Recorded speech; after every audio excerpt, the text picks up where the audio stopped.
Hi hello ನಮಸ್ಕಾರ. ನೀವು ನೋಡ್ತಾ ಇದ್ದೀರಾ ಸ್ಪೀಡ್ ಪ್ಲಸ್ ಕರ್ನಾಟಕ. ನಾನು ಸುಷ್ಮಿತಾ ನಟರಾಜ್.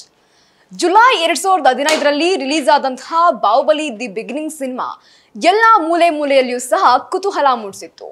ತೆಲುಗು ಭಾಷೆಯಲ್ಲಿ ಎಷ್ಟರ ಮಟ್ಟಿಗೆ ಪ್ರೇಕ್ಷಕರ ಮನ ಮುಟ್ಟಿತ್ತೋ ಅದೇ ರೀತಿಯಾಗಿ ಎಲ್ಲಾ ಭಾಷೆಯಲ್ಲೂ ಸಹ ಸಕ್ಸಸ್ಫುಲ್ ಆಗಿ ಗಳಿಕೆ ಕಂಡಿತ್ತು.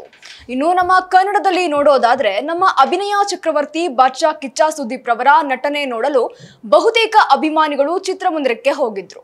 ಸದ್ಯ ಬಾಹುಬಲಿ 1 ಮತ್ತು 2 ಸೇರಿಸಿ ಬಾಹುಬಲಿ ಎಪಿಕ್ ಅನ್ನೋ ಹೆಸರಲ್ಲಿ ಮತ್ತೆ ರಿಲೀಸ್ ಮಾಡಲಾಗಿದೆ.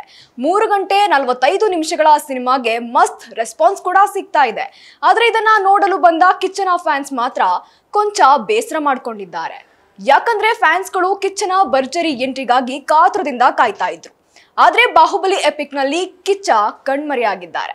ಸುದೀಪ್ ಸೀನ್ಗಳಿಗೆ ಇದೀಗ ಕತ್ತರಿ ಹಾಕಲಾಗಿದೆ. ಹೌದು, ಬಾಹುಬಲಿ 1 ಹಾಗೂ 2ನೇ ಭಾಗವನ್ನ ಸೇರಿಸಿ ಸದ್ಯ ಬಾಹುಬಲಿ ಎಪಿಕ್ ಅನ್ನೋ ಹೆಸರಲ್ಲಿ ರಿಲೀಸ್ ಮಾಡಲಾಗಿದೆ. 3 ಗಂಟೆ 45 ನಿಮಿಷಗಳ ಸಿನಿಮಾಗೆ ಮಸ್ತ್ ರೆಸ್ಪಾನ್ಸ್ ಕೂಡ ಸಿಗ್ತಾ ಇದೆ. ಆದ್ರೆ ಇದನ್ನ ನೋಡಿ ಕಿಚ್ಚನ ಫ್ಯಾನ್ಸ್ ಮಾತ್ರ ಬೇಸರ ಮಾಡಿಕೊಂಡಿದ್ದಾರೆ. ಎಸ್, ಹೊಸ ತಂತ್ರಜ್ಞಾನ ಅಳವಡಿಸಿಕೊಂಡು 5 ಭಾಷೆಗಳಲ್ಲಿ ಬಾಹುಬಲಿ ದಿ ಎಪಿಕ್ ರಿಲೀಸ್ ಆಗಿದೆ. ಬರೋಬ್ಬರಿ 3 ಗಂಟೆ 45 ನಿಮಿಷಗಳ ಚಿತ್ರವನ್ನ ಜನ ಈಗಲೂ ಸಹ ಮುಗಿಬಿದ್ದು ನೋಡ್ತಾ ಇದ್ದಾರೆ. ಆದ್ರೆ ಈ ಖುಷಿ ನಡುವೆನೂ ಸಹ ಕಿಚ್ಚನ ಫ್ಯಾನ್ಸ್ ಮಾತ್ರ ಬೇಸರ ಮಾಡಿಕೊಂಡಿದ್ದಾರೆ. ಯಾಕಂದ್ರೆ ಬಾಹುಬಲಿ ದಿ ಎಪಿಕ್ ನಲ್ಲಿ ಕಿಚ್ಚ ಕಾಣಿಯಾಗಿದ್ದಾರೆ. ಸುದೀಪ್ ಸೀನ್ ಬರುತ್ತೆ ಅಂತ ಥಿಯೇಟರ್ಗೆ ಹೋದವರಿಗೆ ನಿರಾಸೆ ಮಾಡಿರುವಂತಹ ನಿರ್ದೇಶಕ ರಾಜಮೌಳಿ ಸುದೀಪ್ ಸೀನ್ಗೆ ಕತ್ತರಿ ಹಾಕಿದ್ದಾರೆ. ಇನ್ನು 2015ರಲ್ಲಿ ಬಿಡುಗಡೆ ಆದಂತಹ ಬಾಹುಬಲಿ ದಿ ಬಿಗಿನಿಂಗ್ ಸಿನಿಮಾದಲ್ಲಿ ಸುದೀಪ್ ಅಸ್ಲಾಂ ಖಾನ್ ಹೆಸರಿನ ಪಾತ್ರದಲ್ಲಿ ನಟಿಸಿದ್ರು.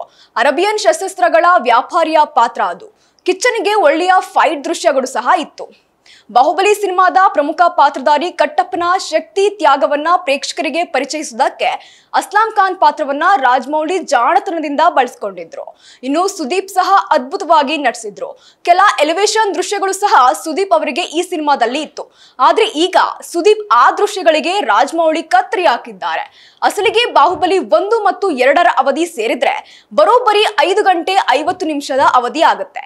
ಸೊ ಹೆಚ್ಚು ಕಡಿಮೆ 2 ಗಂಟೆ ಟ್ರಿಮ್ ಮಾಡಿ ಬಾಹುಬಲಿ ಎಪಿಕ್ ರೆಡಿ ಮಾಡಿದ್ದಾರೆ. ಬರೀ ಸುದೀಪ್ ಸೀನ್ ಮಾತ್ರ ಅಲ್ಲ, ತಮ್ಮನ ಅನುಷ್ಕಾರ ಒಂದೊಂದು ಸಾಂಗ್ ಅನ್ನು ಸಹ ಕಟ್ ಮಾಡಲಾಗಿದೆ ಎನ್ನಲಾಗ್ತಾ ಇದೆ. ಯಾವ ಸೀನ್ ಸಾಂಗ್ ಇಲ್ಲದಿದ್ರೂ ಸಹ ಕಥೆಯ ಓಟಕ್ಕೆ ಧಕ್ಕೆ ಬರಲ್ವೋ ಅದನ್ನ ಕಟ್ ಮಾಡಿದ್ದಾರೆ. ಇದು ಬಾಹುಬಲಿ ಟೀಮ್ ಪಾಲಿಗೆ ಅನಿವಾರ್ಯ. ಆದ್ರೆ ಕಿಚ್ಚನ ಫ್ಯಾನ್ಸ್ಗೆ ಮಾತ್ರ ಇದು ಕೊಂಚ ಬೇಸರ ತಂದಿದೆ.